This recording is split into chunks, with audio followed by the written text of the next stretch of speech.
প্রিয় বন্ধুরা, আসসালামু আলাইকুম। আমি পড়ছিলাম তিন গোয়েন্দা, ভলিউম ২৮, গল্প ডাকাতের পিছে। এখন শুরু করছি তৃতীয় অংশ। রেস্টুরেন্টের জানালা দিয়ে বাইরে তাকিয়ে আছে রাবাত। মোটরসাইকেল গ্যাংয়ের লোকগুলোকে ধরেছে পুলিশ, লাইসেন্স দেখছে। অনিচ্ছা সত্ত্বেও দেখাতে বাধ্য হচ্ছে আরোহীরা। তারা না থাকলে ওদের বিরুদ্ধে নালিশ করতাম, বললেন তিনি। জেলের ভাত খাইয়ে ছাড়তাম বেটাদের, কিন্তু এখনও সব করার সময় নেই। খাবারের একটা মেনু খুললেন। একে একে স্টার্ট দিতে আরম্ভ করলো লোকগুলো। একসঙ্গে দল বেঁধে পাশাপাশি এগিয়ে চলল পানির কিনার ধরে। গাড়িতে উঠল পুলিশ অফিসারেরা, দলটার পেছনে চলল। হাজতে নিয়ে যাচ্ছে নাকি? রবিনের প্রশ্ন। মনে হয় না, রাবাত বললেন। শহর থেকে বের করে দিয়ে আসতে যাচ্ছে হয়তো। না না, শব্দটা কি করে হয়েছিল? জিজ্ঞেস করলো মোসা। শব্দ? কিসের শব্দ? মেনুতে মনোযোগ রাবাতের। মোটর সাইকেল আরোহীদের কথা যেন ভুলেই গেছেন। ওদের দিকে কিছু একটা ছুঁড়ে দিয়েছিলে তুমি। পিস্তল মোটার ফোটার মতো শব্দ হয়েছিল। কিসের শব্দ? বাজি? না না, বাজি হবে কেন? বাজি পোড়ানো অনেক শহরে নিষেধ। আমার খুদে আবিষ্কারগুলোর একটা ব্যবহার করেছি। বাজারে ছাড়লে খুব জনপ্রিয়তা পাবে, চলবে ভালো। অতি সাধারণ একটা জিনিস, অথচ ভয়াবহ শব্দ করে, ধোঁয়া ছড়ায়, কিন্তু শরীরের ক্ষতি করে না। সুতরাং বেআইনি বলতে পারবে না পুলিশ, বরং অপরাধীদের হাত থেকে বাঁচতে সাহায্য করবে নিরীহ মানুষকে। দেখলেই তো কি করে ভয় ঢুকিয়ে দিলাম শয়তানগুলোর মনে। হাসলো মোসা। দেখলাম, কিন্তু বাজারে ছাড়লেই তো অপরাধীদের জানা হয়ে যাবে ওটা কি জিনিস, আর ভয় পাবে না। তখন কি হবে? তখন আমি ওগুলো ডাক পিয়নদের কাছে বিক্রি করব, হাসি মুখে জবাব দিলেন রাবাত। কল্পনা করতে পারবি না চিঠি বিলি করতে গিয়ে কি বিপদে পড়ে ওরা। জঘন্য সব কুত্তা পালে আজকাল লোকে। আবার মেনুতে মন দিলেন তিনি। পরদিন দুপুর 1টা নাগাদ ওরিগনের পোর্টল্যান্ড পেরোলো ওরা। রাস্তার পাশে সাইনবোর্ড দেখে মুসা বলল, না না, এখানে থামবে। সেন্ট হেলেন্স পর্বতমালা দেখার ইচ্ছে আমার বহুদিনের।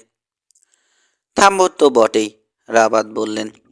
একসঙ্গে অতগুলো জীবন্ত আগ্নেয়গিরি দেখার ভাগ্য কজনের হয়? সুযোগ যখন পাওয়া গেছে সেটা অবশ্যই কাজে লাগানো উচিত। হাইওয়ে থেকে সরে এলেন তিনি। মোচড় খেয়ে খেয়ে উঠে যাওয়া পাহাড়ি পথ ধরে উঠতে আরম্ভ করলেন। আস্তে আস্তে ধূসর হয়ে আসতে লাগলো দিনের আলো। ঝপাঝপ করে যেন গাড়ির উপর ঝাঁপিয়ে পড়তে লাগলো মেঘের ভেলা। আকাশময় এখানে উড়ে বেড়াচ্ছে পুঞ্জু পুঞ্জু মেঘ। শেষ মাথায় উঠে এলো ওরা। ভেবেছিল এখানে উঠলেই চোখে পড়বে মাউন্ট সেন্ট হেলেন্স। মেঘের উপরে উঠে এসেছে, অনেক নিচে ভাসছে মেঘের ভেলাগুলো। পূবে তাকালো, পর্বতমালাটা ওদিকেই থাকার কথা, কিন্তু প্রচণ্ড বিস্ময় অপেক্ষা করছে ওদের জন্যে।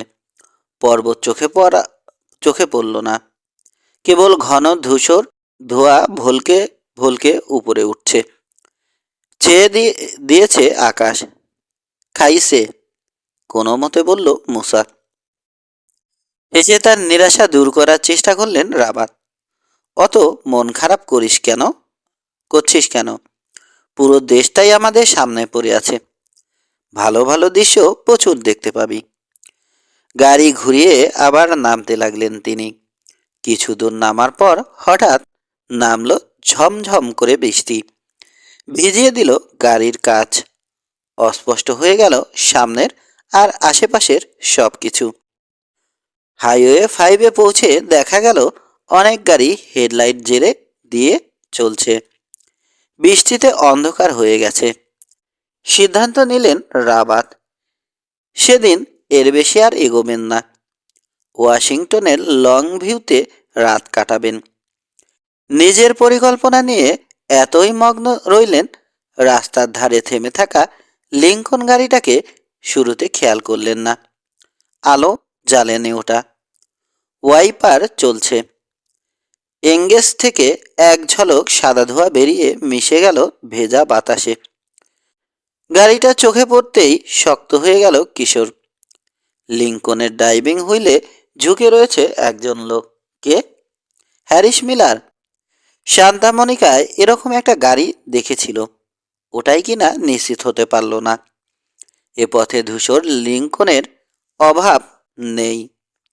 তার মধ্যে কোনটা মিলারের কে বলবে? নম্বর প্লেট একবার দেখেই মুখস্থ করে ফেলল নম্বরটা। On on on XTJ। Miller. আচমকা সবাইকে চমকে দিয়ে হিস হিস করে উঠলেন রাবাত। চোখে পড়ে গেছে লিঙ্কনটা। ঘ্যাস করে ব্রেক কষলেন। বেজে উঠল এক ঝলক হর্ন, এক ঝাঁক হর্ন। তীব্র প্রতিবাদ জানাতে লাগলো পেছনের গাড়িগুলো। জলদি চালাও নানা, চেঁচিয়ে উঠল মুসা। রাস্তার মাঝখানে এভাবে ব্রেক কষা মারাত্মক বিপদ ডেকে আনতে পারে। ঠিক পেছনের গাড়িটা এসে বাম্পারে গুঁতো মারার আগেই আবার এক্সেলারেটরে পায়ের চাপ বাড়ালেন রাবাত। লাফ দিয়ে আগে বাড়ল বুইক। অল্পের জন্যে গুঁতো খাওয়া থেকে বেঁচে গেল। দুর্ঘটনা ঘটল না। গায়ে কাঁপুনে উঠে গেছে ছেলেদের, কিন্তু রাবাতের কোনো ভাবান্তর নেই। তিনি স্বাভাবিক রয়েছেন। ভয় পেয়েছি, ভয় পেয়েছ? ভয় পেয়েছে, সরি বললেন তিনি। গাড়িটা দেখে আর সামলাতে পারলাম না। শিওর ওটাতে মিলার বসে আছে। ফিরে তাকালো ছেলেরা। রাস্তার পাশে তেমনি দাঁড়িয়ে আছে লিঙ্কন। বৃষ্টি ভেজা ধূসরতার মাঝখানে ধূসর একটা অবয়বের মতো। থাকুক না, আমাদের কি, কিশোর বলল। অনুসরণ তো আর করছে না। রাস্তার ধারে পার করে হয়তো রোড ম্যাপ দেখছে। গাড়ি খারাপ হয়েও থাকতে পারে। আমাদের অনুসরণ করার জন্য পিছে পিছে আসার দরকার পড়বে না তার।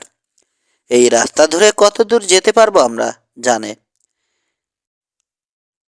সিটলের বেশি যে যেতে পারবো না তা ও জানে। এভাবে দাঁড়িয়ে থেকে হয়তো আমাদের সন্দেহ দূর করার চেষ্টা করছে, বোঝাতে চাইছে পেছনে আসছে না। আর কোনো কথা হলো না। উত্তরমুখ গাড়ির ভিড়ে মিশে রাবাতও এগিয়ে চললেন। লং ভিউতে পৌঁছে শহরের গভীরে ঢুকে গেলেন। হাইওয়ে থেকে দূরে একটা মোটেলের ড্রাইভওয়েতে গাড়ি ঢুকিয়ে দিলেন। এখানে উঠলে তাদের খুঁজে বের করতে কষ্ট হবে মিলারের। অবশ্য যদি সে আদেও বের করতে চায়।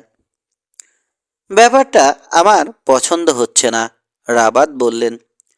জীবনে কখনো কোনো লড়াই থেকে পালিয়ে আসিনি।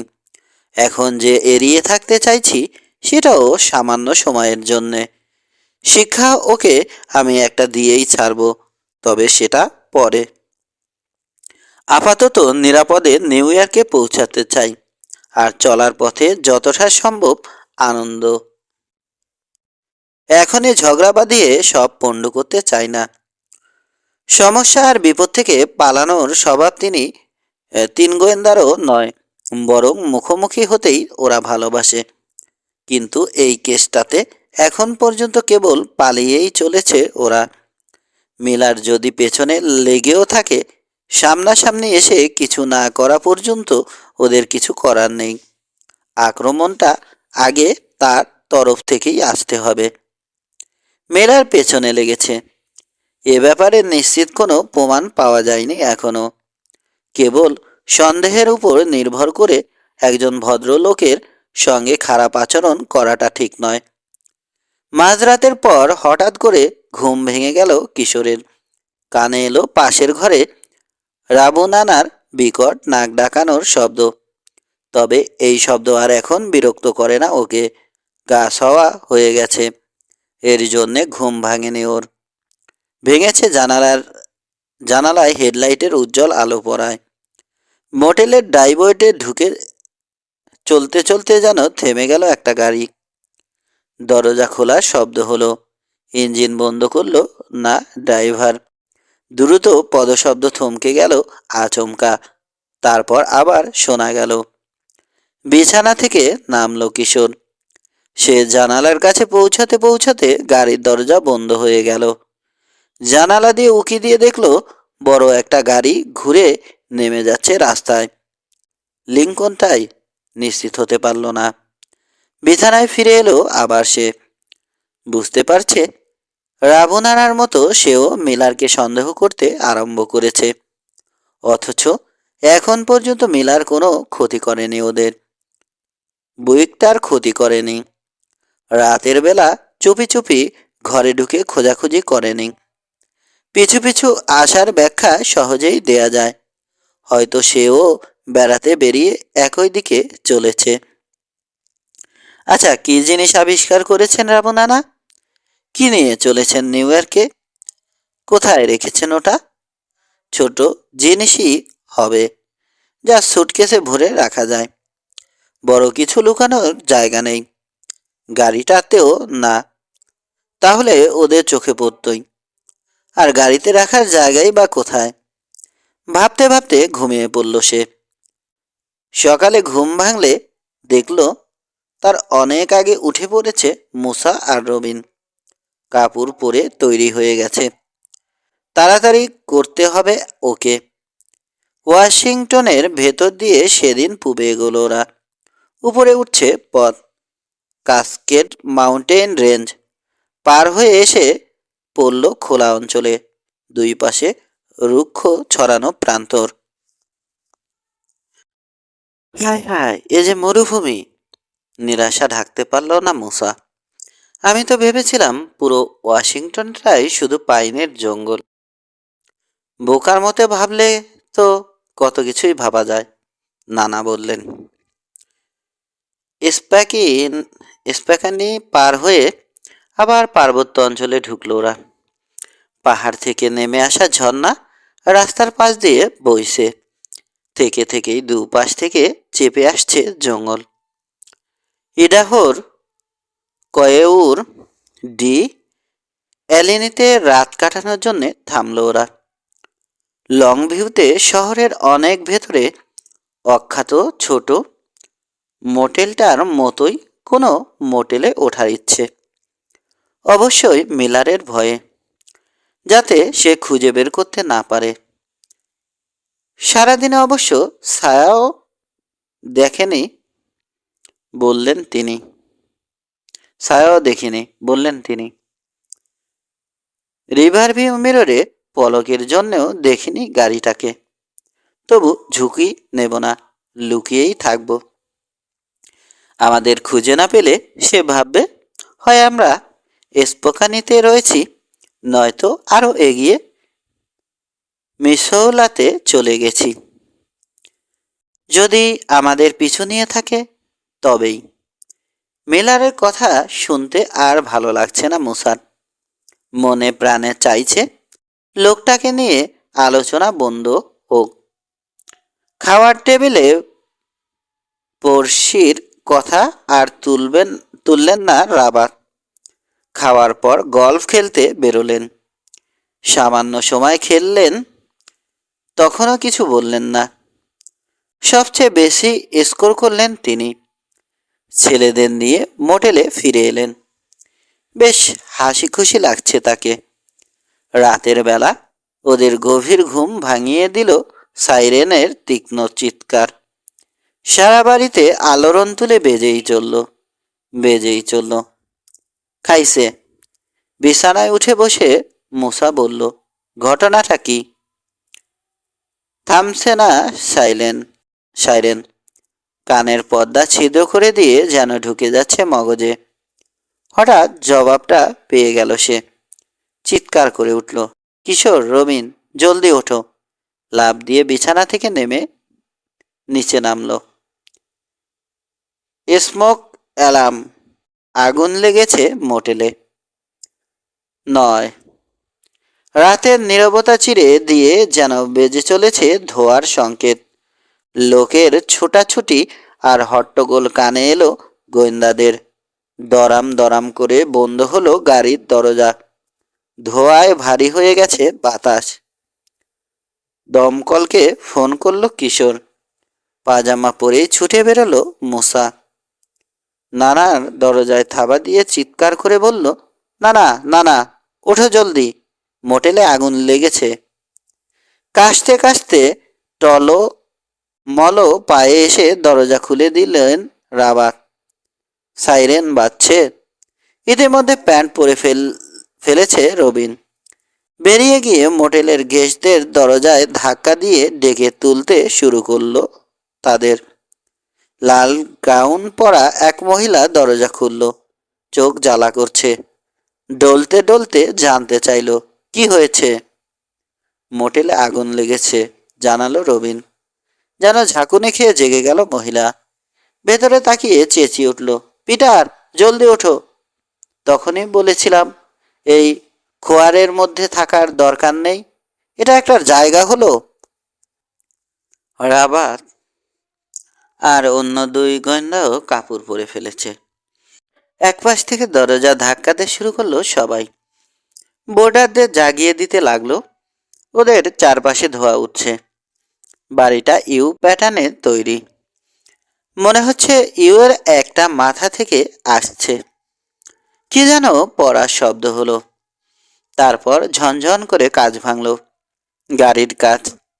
চত্বরের পার্কিং লটে ইন্ডিয়ানার নম্বর প্লেটওয়ালা একটা গাড়ি তাড়াহুড়ো করে পিছাতে গিয়ে ওরিগনের প্লেট লাগানো একটা গাড়িকে গুঁতো মেরে দিয়েছে। জানালা দিয়ে মুখ বের করে চেঁচিয়ে উঠল ওরিগনের ড্রাইভার, এই গাধা, দেখো না নাকি? জবাব দিল না ইন্ডিয়ানা। গাড়ি সরাতে ব্যস্ত। জবাব দিল না ইন্ডিয়ানা। গাড়ি সরাতে ব্যস্ত। ঘর থেকে পিলপিল করে বেরিয়ে আসছে বোর্ডাররা। কাশছে, চোখ ডলছে। ঠান্ডা থেকে বাঁচার জন্যে বিছানার কম্বল তুলেই গায়ে জড়িয়ে নিয়েছে অনেকে।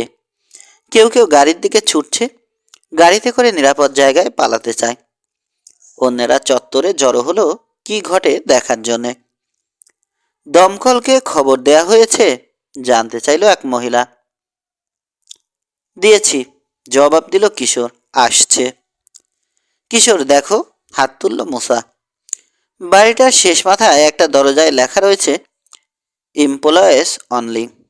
ধোঁয়া আসছে ওই দরজার ফাঁক দিয়ে। ওই ঘরেই লেগেছে, বলে উঠল কিশোর। সরুন সরুন সবাই, আগুনের কাছ থেকে সরে যান। দরজাটার কাছ থেকে সবাইকে সরিয়ে দিতে লাগলো মুসা আর রবিন। দমকলের সাইরেন শোনা গেল। দেখতে দেখতে সেটা বেড়ে গেল। তার সঙ্গে যুক্ত হলো ভারী ইঞ্জিনের শব্দ। এসে গেছে দমকল। কোথায় লাগলো?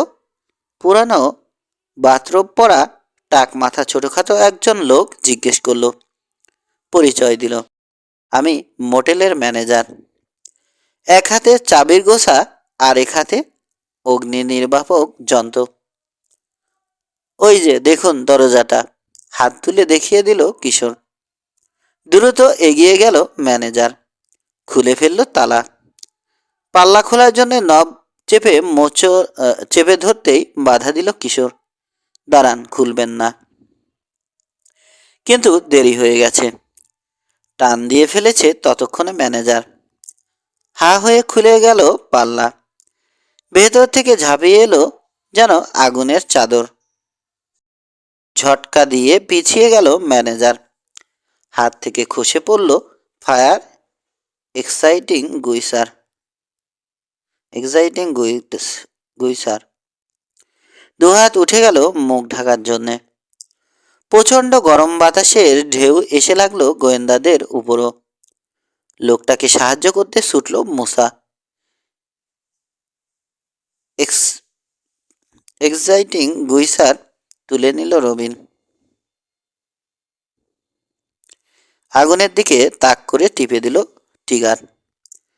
তরল রাসায়নিক ফেনাফিনকি দিয়ে বেরোলো, পড়তে লাগলো আগুনের মধ্যে। দমকলের দুটো গাড়ি এসে দাঁড়ালো মোটেলের সামনে। হুড়াহুড়ি করে গাড়ি থেকে বেরিয়ে এলো ফায়ারম্যানেরা। মুহূর্তে রবিনকে সরিয়ে দিল একপাশে। একজন একটা হোস তাক করে ধরল। তীব্র বেগে পানি গিয়ে পড়তে শুরু করলো ঘরের মধ্যে। নিভে গেল আগুন। যেমন স্বয়ংক্রিয়ভাবে চালু হয়েছিল স্মোক অ্যালার্ম, আগুন নিভে যেতে ওটাও বন্ধ হয়ে গেল আপনা আপনি। ছোট ঘরটা একটা স্টোর রুম, তেমন কিছু ছিল না। কয়েকটা পোড়া ন্যাকড়া, ঝাড়ু, একটা প্লাস্টিকের বালতি পুড়ে গলে বিকৃত হয়ে গেছে, আর এক গাদা কম্বল পুড়ে ছাইয়ের স্তূপ হয়ে আছে। ঘরে ঢুকলো একজন ফায়ারম্যান। ভেজা ছাইয়ের স্তূপের দিকে তাকিয়ে রইল একটা সেকেন্ড, তারপর লাথি মেরে ছড়িয়ে দিল। পোড়া কম্বলের একটা টুকরো তুলে নিয়ে শুকলো। আপন মনেই বলল, তেল তেল গন্ধ। তারপিন হবে। রং করা হচ্ছিল নাকি এখানে? ম্যানেজারের দিকে প্রশ্নটা ছুড়ে দিল সে। আগুনের আঁচ লেগে ম্যানেজারের একটা ভুরু পুড়ে গেছে। সেখানে হাত বোলাতে বোলাতে জবাব দিল, না, রং করবে কে? কয়েক মাস ধরে রঙের কাজ হয়নি মোটেলে। নাক কুচকে আবার শুকলো ফায়ারম্যান। কাঠের জিনিস বার্নিশ করা হয়েছে? না। প্রার্থনা করার ভঙ্গিতে এক হাতের সমস্ত আঙুল আরেক হাতে গুজে দিল ম্যানেজার। আর করলো এভাবে তার পিন ভেজানো ন্যাকড়া এখানে ফেলতে দিতাম না। কি জানি, অনিশ্চিত শোনালো ফায়ারম্যানের কণ্ঠ। ফেলে দিল পোড়া টুকরোটা। কয়েক ফুট দূরে দাঁড়িয়ে শুনছেন রাবাত। নাক দিয়ে খোঁত করে বললেন, ফারগুলো ব্যবহার করলেই আর এ সমস্যা হতো না।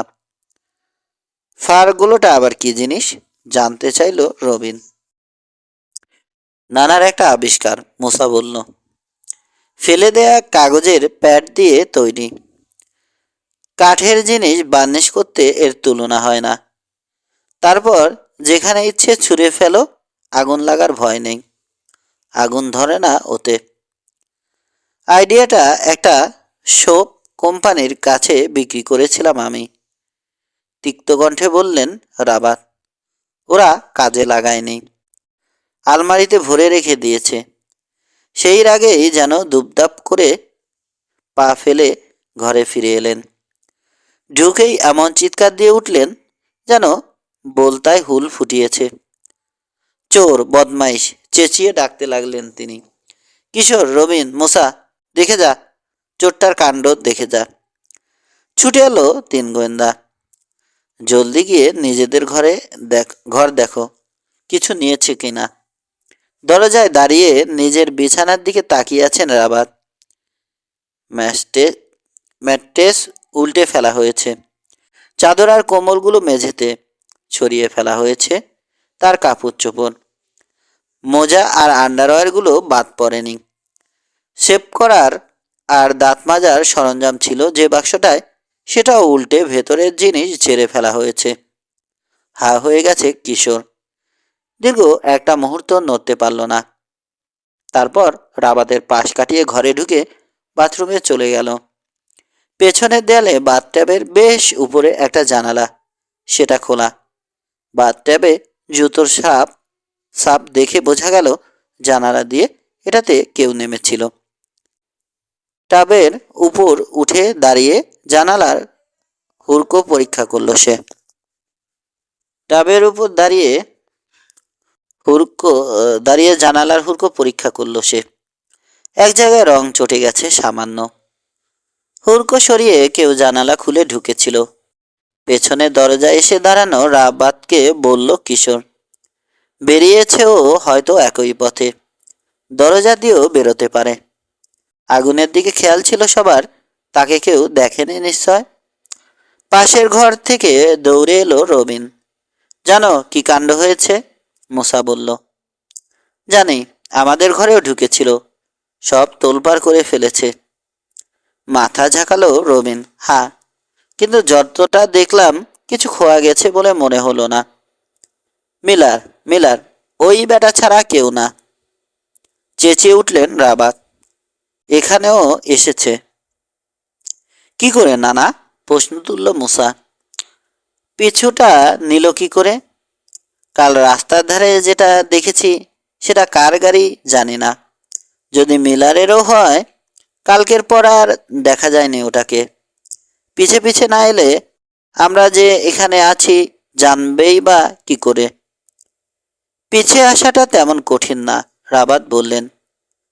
লিঙ্কনটা ভাড়া করা গাড়ি, ওর নিজের না। যেহেতু আমাদের চেনা হয়ে গেছে, ফেরত দিয়ে অন্য আরেকটা নিয়ে নিতে পারে। আমাদের একেবারে লেজে লেগে থাকলেও তখন আর চিনতে পারবো না। কিশোরের মনে পড়ল লং ভিউতে মোটেলে রাতে একটা গাড়ি, বড় গাড়ি চলে যেতে দেখেছিল, কিন্তু বলল না। রাবাতকে চেপে গেল। শুনলেই খেপে যাবেন। ঘরের ছড়ানো জিনিসপত্রের দিকে তাকিয়ে মুসা বলল, না না, তোমার আবিষ্কারটা খোয়া গেছে কিনা দেখেছ না? জবাব দিলেন না রাবাত। দেখার প্রয়োজন বোধ করলেন না, যেন তিনি জানেন খোয়া যায়নি। লম্বা লম্বা পা ফেলে আবার চত্বরে বেরিয়ে এলেন। অনুসরণ করলো ছেলেরা। কিছু বোর্ডার তখনও আছে ওখানে। খেপে যাওয়া ম্যানেজারের লম্পঝম্প দেখছে। আগুন লাগিয়েছে যে, তাকে হাতে পেলে এখন কি কি করতো গলাবাজি করে বলছে। নিষ্ফলন আক্রোশ। রাস্তায় অপেক্ষা করছে দমকলের গাড়ি। ইঞ্জিন চলছে। ড্রাইভারতে ঢুকেছে একটা পুলিশের গাড়ি। সাতের বাতিটা ঘুরছে। ঝিলিক ঝিলিক করে কমলা আলো ছিটিয়ে দিচ্ছে যেন বাড়িটার সামনের দেয়ালে। স্টোর রুমের দরজায় দাঁড়িয়ে আছে একজন পুলিশ অফিসার। কথা বলছে ফায়ারম্যানের সঙ্গে। গটমট করে সেদিকে এগিয়ে গেলেন রাবাত। বললেন, কি করে লাগলো সেটা নিয়ে অত মাথা ঘামানোর কিছু নেই। আগুনটা লাগানো হয়েছে ইচ্ছে করে। ফিরে তাকালো অফিসার আর ফায়ারম্যান। চোখে কৌতূহল। ফায়ারম্যান জিজ্ঞেস করলো, আপনি কি করে জানলেন? জানি। ফোঁস করে নিঃশ্বাস ফেলল মুসা। কিশোর শুরু হলো আবার। হ্যারিস মিলার লাগিয়েছে ওই আগুন। বলতে কোনো রকম দ্বিধা করলেন না রাবাত। লাগিয়েছে যাতে আমার ঘরে ঢুকে জিনিসপত্র ঘাটতে পারে। আমার আর ওদের 3 গোয়েন্দাকে দেখালেন তিনি। ঘর দুটোকে তছনছ করে ফেলেছে। আগুন লাগালে যে সারা বাড়িতে লেগে যেতে পারে, এতগুলো লোক বিপদে পড়বে ভাবলও না একবার। নিজের উদ্দেশ্য সাধনটাই তার কাছে বড়। ভীষণ স্বার্থপর। পুরো বাড়িটা পুড়ে ছাই হয়ে যেতে পারত। রাবাতের দিকে তাকিয়ে হাসলো ম্যানেজার। সব দাঁত বেরিয়ে পড়ল। এই প্রথম একজনকে পেল তার পক্ষে বলছেন। চেঁচিয়ে বলল, সেই তখন থেকেই বলছি, তেল লাগানো ন্যাকড়া আমি ফেলতে দিই না। কাজের লোকদের করা হুকুম দেয়া আছে। অসাবধানতার জন্যে লেগেছে কথা কিছুতেই বলতে পারবেন না। বাইরে থেকে কেউ এসে যদি লাগিয়ে দেয়, আমি কি করতে পারি বলুন? স্টোর রুমে ঢুকলো অফিসার। পেছনের দেয়ালে একটা জানালা। রাবাতের বাথরুমের মতোই জানালার মতোই এটাও বাইরে থেকে খোলা হয়েছে। তবে খুলতে গিয়ে এটার হুড়কোটা ভেঙে ফেলেছে। এটা এটা এভাবে ভাঙা আছে কতদিন, জানতে চাইল অফিসার। ভাঙা থাকবে কেন? জোর প্রতিবাদ জানালো ম্যানেজার। ভাঙা জিনিস আমি থাকতে দিই না। এটা ভালো ছিল, আজ রাতে খোলা হয়েছে। হুড়কো ভেঙেছে জানলে সঙ্গে সঙ্গে মেরামত করিয়ে ফেলি, একটুও দেরি করি না। রাবাতের দিকে তাকালো অফিসার। আপনার ঘরটা দেখব। সানন্দে দেখাতে রাজি হলেন তিনি। নিয়ে এলেন অফিসারকে। তার ঘরটা দেখার পর গোয়েন্দাদেরটাও দেখল সে। নোটবুকে লিখে নিল অফিসার। গাড়ি থেকে নেমে এসে দরজায় নক করলো তার সহকারী। দুজনে মিলে তখন বোর্ডারদের জিজ্ঞাসাবাদ করতে লাগলো। তদন্ত শেষ করার পর জানা গেল কেবল রাবাত আর গোয়েন্দাদের ঘরেই ঢুকেছিল চোর। হোটেলের লোকও হতে পারে, অবশেষে অফিসার বলল। কিন্তু এভাবে ঢুকে কোনো কিছু না নিয়ে চলে গেল কেন? অফিসারের কথা শুনে রেগে গেলেন রাবাত। খসখসে গলায় বললেন, কারণ হোটেলের লোক নয় ও, আমি বলছি। Harris Miller. রকি বিচ থেকে আমাদের অনুসরণ করে এসেছে ও। Rocky beach? কেন, চেনেন না? নাম শোনেননি? ক্যালিফোর্নিয়াতেই তো। শুনুন, পিজমো বিচে ওর সঙ্গে মোলাকাত হয়েছে আমাদের। তারপর মন্টিরেতে। আমি এখন শিওর মোটরসাইকেলওয়ালা গুন্ডা বাহিনীকেও সেই আমাদের পেছনে লাগিয়েছিল। ওকে গিয়ে গ্রেপ্তার করুন, ভয়ানক লোক ও। তাই নাকি? কিন্তু সে আপনাদের ফলো করবে কেন? আপনাদের ঘর তল্লাশি করবে কেন? কি খুঁজেছে? আমার আবিষ্কার। তাই সেটা কি? সতর্ক হয়ে গেলেন রাবাত। চোখের তারায় ধূর্ত একটা হাসি ফুটে উঠেই মিলিয়ে গেল। সে কথা তো আপনাকে বলা যাবে না, কাউকেই বলা যাবে না এখন। ও। এক মুহূর্ত চুপ করে থেকে অফিসার বলল, ঠিক আছে, হ্যারিস মিলারের চেহারার বর্ণনা দিন। কি গাড়িতে করে এসেছে? প্রথমে একটা লিঙ্কনে করে পিছু নিয়েছিল, এখন সম্ভবত গাড়িটা বদলে ফেলেছে। তবে এখন আর ওসব আলোচনা করে লাভ নেই। ওকে ধরতে পারবেন না। পালানোর ইচ্ছে থাকলে বহু দূরে চলে গেছে। মাথা ঝাঁকালো অফিসার। মসৃণ হাসি ফুটল ঠোঁটে। রাবাত আর তিন গোয়েন্দার নাম আর বাড়ির ঠিকানা লিখে নিল। কিশোরের কাছ থেকে লিঙ্কন গাড়িটার লাইসেন্স নম্বরও লিখে নিল।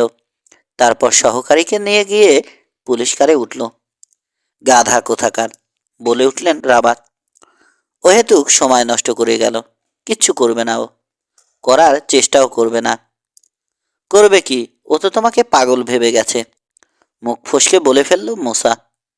না না, রেগে যাচ্ছেন বুঝে তাড়াতাড়ি সামাল দিল। কারোর কিচ্ছু করা লাগবে না। মিলার যদি পিছু নেয়, আমরাই ওর ব্যবস্থা করব। 10, 2 দিন পর। ইডাহোর ভেতর দিয়ে চলেছে ওরা, মন্টানার লিভিং স্টোনের দিকে। আরও দক্ষিণে এগুলে পড়বে ওয়াইয়োমিংয়ের Yellowstone national park. Tourist মৌসুম এখনো শুরু হয়নি। রাস্তায় যানবাহনের ভিড় তাই কম। ইয়েলো স্টোনে পৌঁছে মাটিতে ফাটল থেকে ধোঁয়া উঠতে দেখল ওরা। এখানে ওখানে ফোয়ারার মতো পানি ছিটকে উঠছে উপরে। কোনোটা 100 ফুটের বেশি উপরে উঠে যাচ্ছে। পানির রং লোহার মরচের মতো লাল। তাজ্জব হয়ে দেখল রাস্তার ধারে ডোবা, তাতে গলিত কাদা থেকে বুদবুদ উঠছে, যেন ওগুলোর তলায় বিশাল সব চুল্লিতে আগুন জ্বলছে। কাদা ফুটতে শুরু করবে খানিক পরেই। সুন্দর সুন্দর লেক আর ঝর্ণার ছড়াছড়ি। একসময় এটা ছিল আগ্নেয়গিরি এলাকা, এখন সেগুলো মরে গেছে।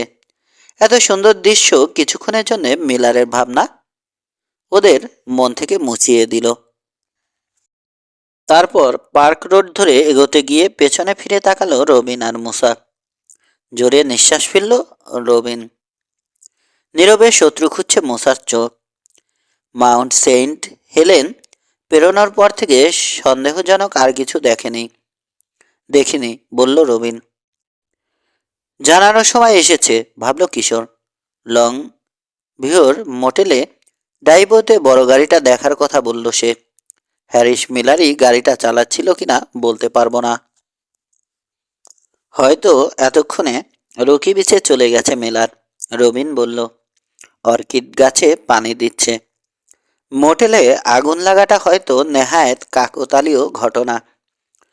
কোনো সিসকে চোর স্টোর রুমে আগুন লাগিয়ে দিয়ে ঘর থেকে আমাদের বের করেছিল। আরে দূর, মুসা যে ভঙ্গিতে বলে সেভাবে বলে উঠলেন রাবাত। সাধারণ চোর হতেই পারে না, হলে চুরি করলো না কেন? প্রচুর জিনিস ছিল, সুযোগও ছিল। আমার মানি ব্যাগটাই তো পড়েছিল টেবিলের উপর, ছুঁয়েও দেখেনি। তোমার ক্যামেরাটা দামি, ওটাও নিতে পারতো। পেলে হয়তো নিত, কাল রাতে গাড়িতে ছিল ওটা, ঘরে নিতে ভুলে গিয়েছিলাম। কিন্তু টাকা? সামলে পেলে টাকা নেয় না এমন চোরের কথা শুনিনি।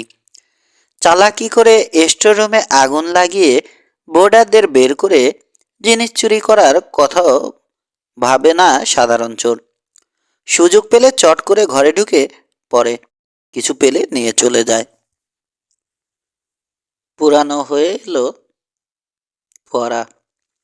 প্রথম দেখার পর যেমন লেগেছিল অতটা ভালো লাগছে না আর। উত্তেজনাও কমে গেল। রাবাত বললেন, জায়গাটা বেশি খালি, অত শূন্যতা ভালো লাগে না।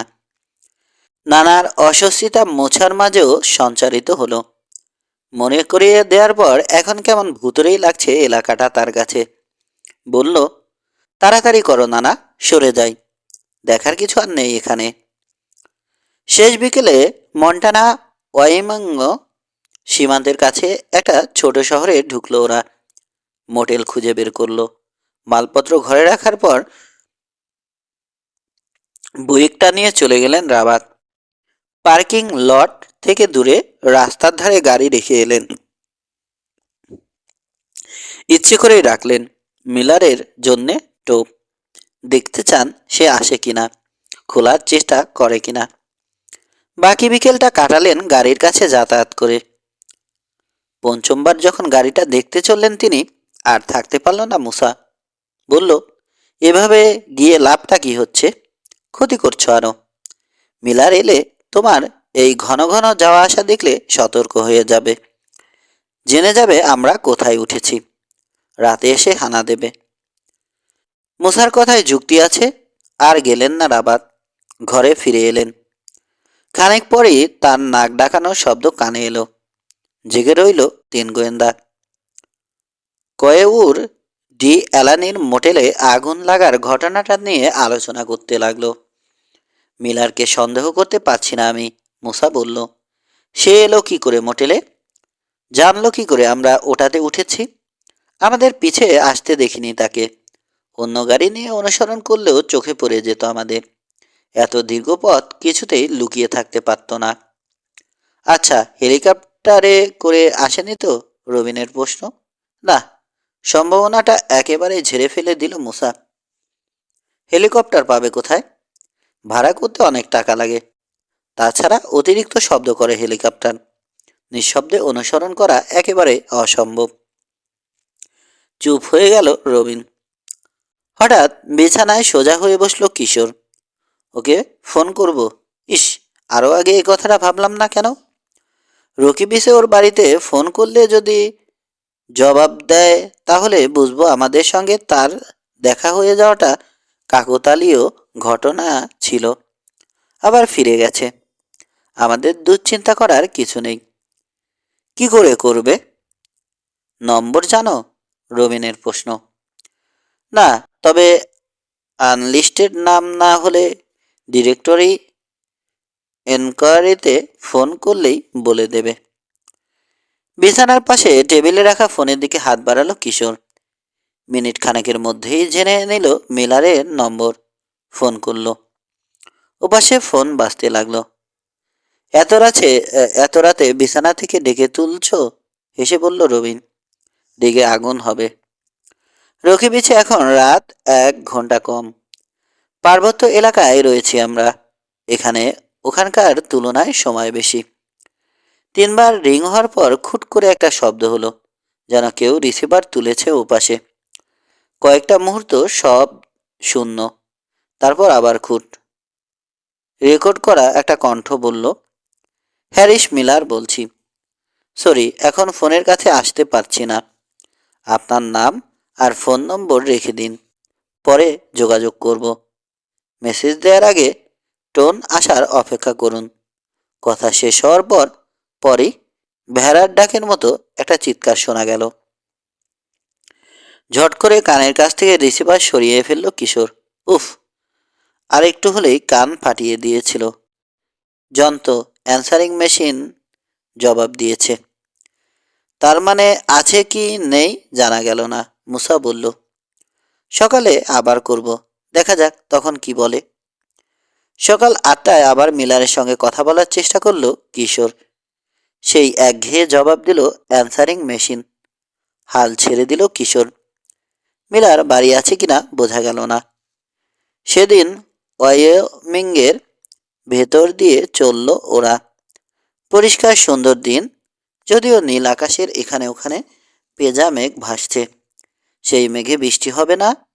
দুধারে ঘাসে ঢাকা মাঠ, তাতে গরু চড়ছে। দক্ষিণ ডাকোটার র্যাপিড সিটিতে পৌঁছে রাবাত ঘোষণা করলেন তাদের ছুটি মাটি করতে দেবেন না মিলারকে। ওই ড্রামটার কথা মাথায় আনবো না আর, বললেন তিনি। ওর কথা ভেবে দুশ্চিন্তা আর টেনশনের মধ্যে থেকে দেখার আনন্দ মাটি করব না।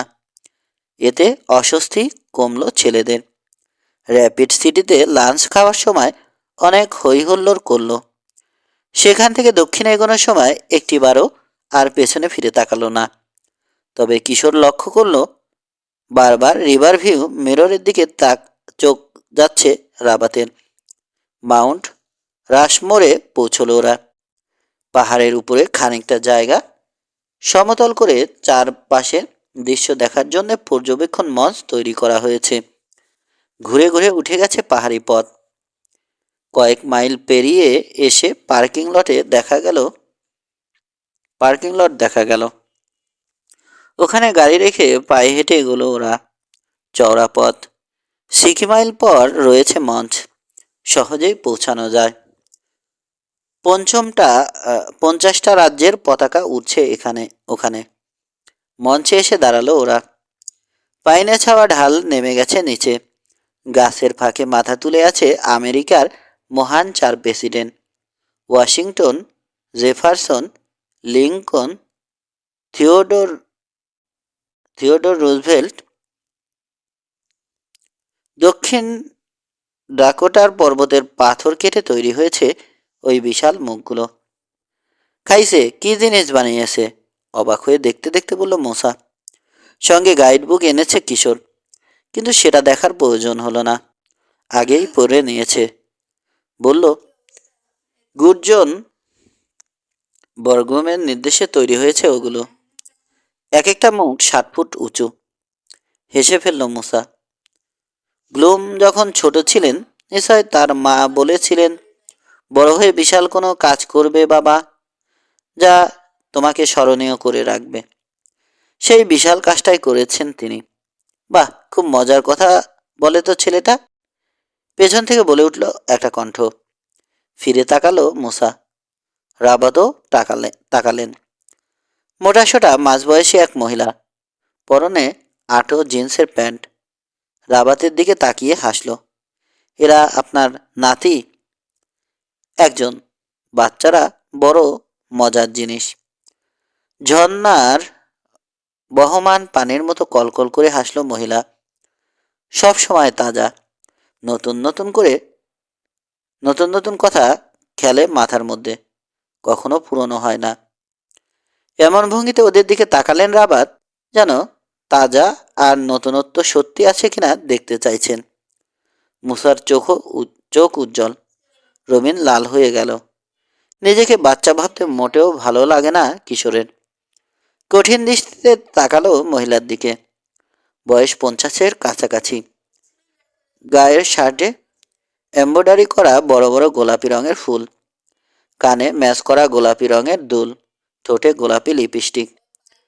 হেসে রাবাতের দিকে 2 কদম এগিয়ে এলো। কখনো সন্তান হয়নি আমার। মহিলার কণ্ঠে খুব হালকা হতাশা আছে। কি নেই? সবাই বলে ডরথি খুব ভালো মা হতে পারতে তুমি, কিন্তু কারো কথায় কান দিইনি। অন্যের বাচ্চাকে আদর করতেই ভালো লাগে আমার। সরাসরি মহিলার চোখের দিকে তাকালেন রাবাত। তার চোখের খুব কাছাকাছি চলে এসেছে চোখজোড়া। মহিলার অন্তর ভেদ করে ঢুকে গেল তার দৃষ্টির ছুরি। 1 পা পিছিয়ে যাওয়ার চেষ্টা করলেন। টান লাগলো হাতে। দেখেন শার্টের হাতা আঁকড়ে ধরেছে মহিলার আঙুল। বড় বড় নখে গোলাপি রঙের নেল পালিশ। নানার বিপদ বুঝতে পারল মহিলা। ঘড়ি দেখল। খুক করে কেশে গলা পরিষ্কার করলো। বলল, না না, জলদি চলো, ভুলে গেছো নানিকে বসিয়ে রেখে এসেছো মোটেলে। দেরি দেখলে রেগে কাই হবে, আজ তো রাখবেন আর। চমৎকার একটা মিথ্যে বলেছে মুসা। মনে মনে বাহবা না দিয়ে পারল না কিশোর। এই মুহূর্তে নানাকে বাঁচানোর এর চেয়ে ভালো কোনো বুদ্ধি সেও বের করতে পারত না। পলকে উধাও হয়ে গেল মহিলার গোলাপি হাসি। রাবাতের হাত ছেড়ে দিয়ে পিছিয়ে গেল, যেন বিদ্যুতের শক খেয়েছে। শুকনো গলায় বলল, ও তাই নাকি? তাই নাকি? যান, তাড়াতাড়ি যান। আপনার সঙ্গে কথা বলে খুব ভালো লাগলো। ও, আমারও। ভদ্রতা করার জন্যে কোনো মতে বলে তাড়াতাড়ি পার্কিং লটের দিকে হাঁটতে শুরু করলেন রাবাত। তার তিন পাশে বডিগার্ড হয়ে এগুলো তিন গোয়েন্দা। গাড়িতে উঠে মুসা যখন বুঝলো এতক্ষণে নিরাপদ, নানার দিকে চেয়ে হেসে বলল, না না, মহিলা তোমাকে ধরে নিয়ে যাওয়ার পায়তারা করছিল। আমরা না থাক আমরা না থাকলে মরতে। সোজা ধরে নিয়ে যেত। নিলে নিত। রসিকতার জবাব রসিকতা দিয়েই দিলেন রাবাত। আরেকটা নানি পেয়ে যেতি। চিবুকটা সামনে ঠেলে দিয়ে বললেন, তাহলে বুঝলি তো, এখনো বুড়ো হয়নি। মেয়েরা তাকায়। হ্যাঁ, 50 বছরের মেয়ে। এ কথার আর জবাব দিলেন না নানা। পার্কিং লট থেকে বেরিয়ে ঢাল বেয়ে নেমে এলো আবার ওরা। গাড়ি ঘুরিয়ে কাস্টার এস্টেট পার্কের দিকে এগোলেন রাবাত। কাস্টার পার্কে বাইসন থাকে, কিশোর বলল।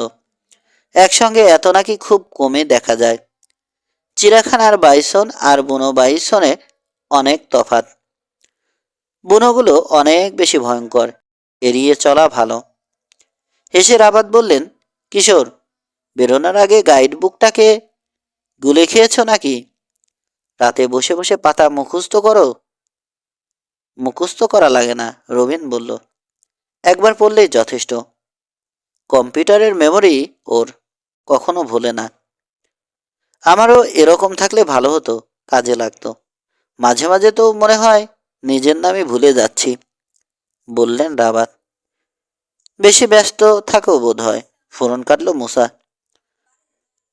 মহিলার কথা দিয়েই বলি, সব সময় তাজা, নতুন নতুন বুদ্ধি খেলে মাথার মধ্যে। সেজন্যে পুরানো কথা আর ধরে রাখতে পারো না, ভুলে যাও। মেজাজ ভালো আছে নানার। মুসার কথায় কিছু মনে করলেন না। ঢালু হয়ে গেছে এখন পথ। পথের মাথায় গেট পেরিয়ে কাস্টার স্টেট পার্কে ঢুকলো গাড়ি। হঠাৎ চেঁচিয়ে উঠলেন রাবাত, আরে ওগুলো কি? গাড়ি থামিয়ে দিলেন। রাস্তার ধারে জটলা করছে কতগুলো বুনো গাধা। গাড়িটাকে দেখে পাকা রাস্তায় খুরের খটাখট আওয়াজ তুলে এগিয়ে এলো। নাক বাড়িয়ে দিল জানালার কাছে। মনে হয় খাবার চায়, মুসা বলল। রাবাত বললেন, খাবার দিয়ে অভ্যাস খারাপ করে ফেলেছে লোকে। বাইসনেরাও এসে চাইবে না তো? তাহলেই সর্বনাশ। না দিলে হয়তো রেগে মেগে শিং দিয়ে গুতানোই শুরু করবে। কিন্তু গাধার মতো হ্যাংলামি করলো না বাইসনেরা। রাস্তা থেকে বেশ দূরে রইল। গাড়ি থামিয়ে ভালো করে দেখার জন্য নামলেন রাবাত। তখনও ফিরে তাকালো না জানোয়ারগুলো। আপন মনে ঘাস খেতে থাকলো। এক সময় এত বাইসন ছিল এখানে, মাঠই দেখা যেত না, কালো হয়ে থাকতো। কিশোর বলল। দল বেঁধে রেল লাইনের কাছে চলে আসতো, দাঁড়িয়ে থাকতো লাইনের উপর। গাড়ি আটকে দিত। ক্যামেরা তুলে খটাখট শাটার টিপে যাচ্ছে রবিন। যতটা কাছে যাওয়া সম্ভব যাব। এত দূর থেকে লম্বা ঘাসের মধ্যে বাইসনগুলোকে আর বাইসন মনে হচ্ছে না, পাথরের চাঙড়ের মতো লাগছে। খবরদার, সাবধান করলো মুসা, ওই কাজও করো না। সাংঘাতিক বদ মেজাজি জানোয়ার। হ্যাঁ, মুসার কথায় সুর মেলালেন রাবাত। প্রায় অ্যাক্সিডেন্টের খবর শোনা যায়। সাহস দেখিয়ে ওগুলোর কাছে চলে যায় লোকে, বোকামির জন্যে মরে। শিঙের গুঁতোয় ভর্তা হয়। যেভাবে আছে ওভাবেই থাকতে দাও, বিরক্ত করার দরকার নেই। কোনো বুনো জানোয়ারকেই অতটা বিশ্বাস করা উচিত না। বাইসনের পালকে পেছনে ফেলে এলো ওরা। পথের পাশে গাড়ি রাখার জায়গা পাওয়া গেল। রাবাত বললেন, আমি একটু ঘুরে আসতে চাই। একটা রাস্তা দেখালেন তিনি। পাইন ছাওয়া পাহাড়ের ঢালের দিকে চলে গেছে। পথের মাথায় কোনো রাজপুরী দেখার ইচ্ছে আছে কারো? এত দূর এসে না দেখে চলে যাওয়াটা বোকামি হয়ে যাবে। আপত্তি নেই, জবাব দিল রবিন, যদি রাজপুরীতে রাক্ষস না থাকে। ইগনিশন থেকে চাবি খুলে নিলেন রাবাত। কিশোরের দিকে তাকালেন। তুমি? আমার হাঁটতে ইচ্ছে করছে না, এখানেই থাকি। রবিন আর মুসাকে নিয়ে হাঁটতে শুরু করলেন রাবাত। কয়েক মিনিটেই হারিয়ে গেলেন ঘন বনের মধ্যে। গাড়ি থেকে বেরিয়ে কান পাতল কিশোর। আরেকটা গাড়ির ইঞ্জিনের আওয়াজ পেয়েছে, এগিয়ে আসছে। সেদিকে তাকিয়ে অপেক্ষা করতে লাগলো কিশোর। মনে হচ্ছে যে কোনো মুহূর্তে গাছপালার উপাস থেকে বেরিয়ে আসবে একটা ধূসর লিঙ্কন। কিন্তু লিঙ্কন নয়, এলো একটা ক্যাম্পার। হুইলে বসা একজন বুড়ো লোক। পাশ দিয়ে যাওয়ার সময় কিশোরের উদ্দেশ্যে হাত নাড়ল। হাসল কিশোর। অতি কল্পনা করে ফেলেছিল। কেউ অনুসরণ করছে না ওদের। মিলার পিছু নিয়ে থাকলে সারাক্ষণ লুকিয়ে থাকতে পারতো না। এক না এক সময় বেরিয়ে আসতেই হতো, দেখা দিত। কিন্তু গত কয়েকশো মাইলের মধ্যে মিলারের চেহারাও দেখেনি ওরা। তারপরে লোকটার কথা কেন যে মন থেকে তাড়াতে পারছে না কে জানে। আসলে সন্দেহ করার মতো আর কেউ নেই বলেই হয়তো এরকম হচ্ছে। কিশোরের মাথার উপরে একটা গাছে পাখি ডেকে উঠল। ডানার শব্দ তুলে বেরিয়ে এলো ওটা। বসতে বসতে বিরক্ত হয়ে গেল কিশোর। আর থাকতে ইচ্ছে করছে না। জেগেছে আসলে দেখার জন্যে ওদের গাড়িটার কাছে কেউ আসে কিনা। সেই কেউটা আর কেউ নয়, মিলার। কিন্তু এখন ব্যাপারটা হাস্যকর মনে হচ্ছে। প্রয়োজন ছিল না। এই অতি সন্দেহের কোনো মানে নেই। মুসার আসতে কতক্ষণ লাগবে কে জানে। তাড়াতাড়ি গেলে এখনো ওদের ধরা যায়। প্রায় দৌড়াতে শুরু করলো কিশোর। চারপাশ থেকে ঘিরে এলো জঙ্গল। প্রথম মোটার কাছে এসে ফিরে তাকালো। পেছনে রাস্তাটা দেখা যায় না, হারিয়ে গেছে গাছের ওপাশে। আবার কানে এলো গাড়ির ইঞ্জিনের শব্দ। থামলো গাড়িটা। দরজা খুলে বন্ধ হলো। রাস্তার পাশে বুকটার কাছে গাড়ি রেখেছে কেউ। তবে কি তার সন্দেহই ঠিক ছিল? মিলারই এসেছে।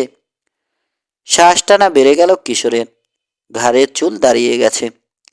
খানিকটা পিছিয়ে পাশে সরে গেল সে। এখন দেখা যাচ্ছে রাস্তাটা। রাস্তা ধরে এগিয়ে আসতে শুরু করেছে আগন্তুক।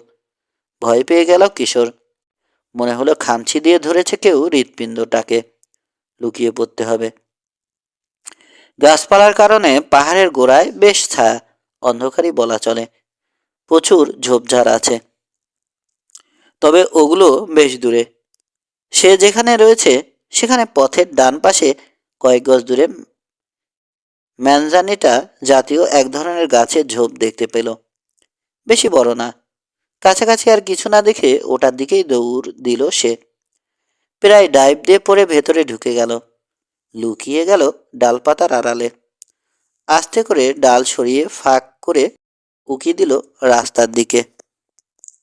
লোকটার মুখ দেখতে পেল না। পা চোখে পড়ল কেবল। শোনা যাচ্ছে নিঃশ্বাসের খসখসে শব্দ। দাঁড়িয়ে গেল লোকটা। পাহাড়ের দিকে মুখ। পায়ে বাদামি রঙের লোফার, পরনে জিন্স। পাহাড় জঙ্গলে আসার অভিজ্ঞতা নেই বোধ হয়, অনুমান করল কিশোর। তাহলে এই পোশাক পরে আসতো না। লোফারটা নতুন, জিন্সেও ভাঁজ নেই তেমন। রং জ্বলেনি রং জ্বলেনি। এখানে এসে দাঁড়িয়ে গেল কেন? এগোচ্ছে না কেন? কিছু দেখেছে? রাস্তা থেকে সরে আসার আগে কোনো চিহ্ন রেখে এসেছে কিশোর? ঘাবড়ে গেল সে।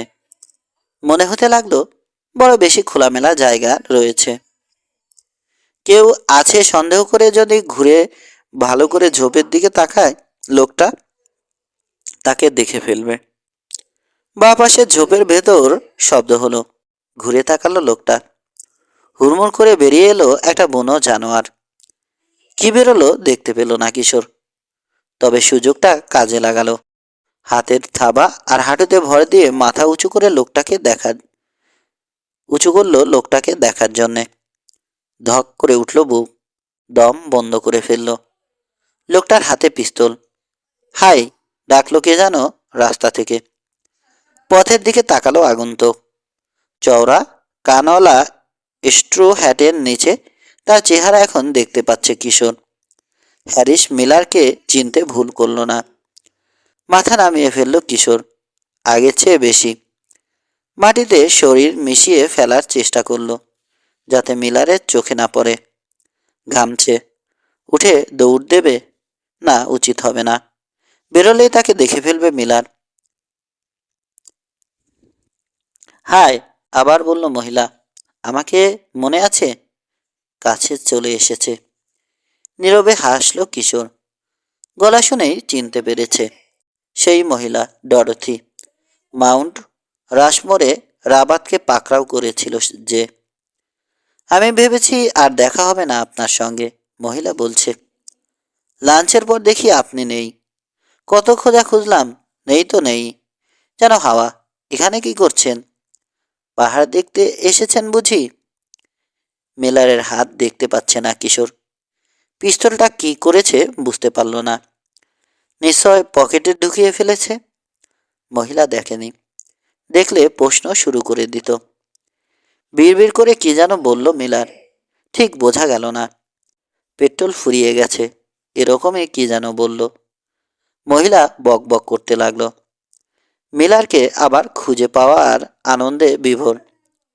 নিজের গাড়িতে তাকে লিফট দেওয়ার প্রস্তাব দিল। মিলার যদি পাহাড়ের দিকে হাঁটতে যেতে চায় তাদের, তাহলে সঙ্গেও দেবে। হাঁটার ব্যাপারে আগ্রহ বেশি মহিলার। রাজি হলো না মিলার। বলল, অনেক ঘোরাফেরা করেছে, এবার ফিরে যেতে চায়। গাড়ির দিকে এগোলো সে। মহিলা ছাড়ল না, সঙ্গে সঙ্গে চলল। কথা বলার নেশায় পেয়েছে যেন। অনর্গল বকছে। আবার মাথা তুলল কিশোর। মিলারের হাত চেপে ধরেছে মহিলা, শক্ত করে ধরেছে, যেন আর হাওয়া হতে না পারে মিলার। হাসি পেল কিশোরের। মিলারের মনের অবস্থা কল্পনা করে হাসিটা বাড়ল। ভালো বিপদেই পড়েছে বেচারা। ওই মহিলার হাত থেকে ছাড়া পাওয়া বড় কঠিন ব্যাপার। গাছের আড়ালে অদৃশ্য হয়ে গেল দুজনে। মিনিট দুই পরে প্রথমে একটা, তারপর আরেকটা গাড়ি স্টার্ট নেওয়ার শব্দ কানে এলো। চলে গেল গাড়ির দুটো। জোপ থেকে বেরিয়ে এলো কিশোর। মুসাদের পিছু নেওয়ার সময় নেই আর এখন।